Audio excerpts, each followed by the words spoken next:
आपल्या जवळच्या लोकांसोबत खेळ खेळू नका. चुकून जिंकलात तर खूप काही गमवावे लागेल. अशक्य हा शब्द आपल्या शब्दकोशातून काढून टाका, म्हणजे सारं काही शक्य होईल. राग आला तर मनाशी लढा, माणसांशी नाही. आवडत्या गोष्टींसाठी थोडीफार किंमत मोजावी लागते. मातीलाही नभासाठी पावसाची वाट पाहावी लागते.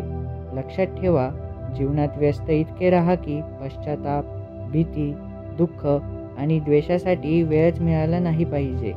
कारण जीवनात नेहमी रिकामा माणूसच सर्वात जास्त दुःखी असतो. अपेक्षा नावाचा पक्षी पाळायला हरकत नाही, पण परिस्थिती बघून पिंजरा उघडता आला पाहिजे.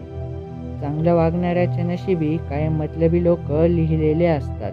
जर तुम्हाला मनाची शांतता हवी असेल तर दुसऱ्यापेक्षा स्वतःच्या चुका शोधायला शिका. जो दुसऱ्याच्या आयुष्याचा खेळ करतो ना, एक ना एक दिवस त्या व्यक्तीच्या आयुष्याचा तमाशा नक्कीच बनतो.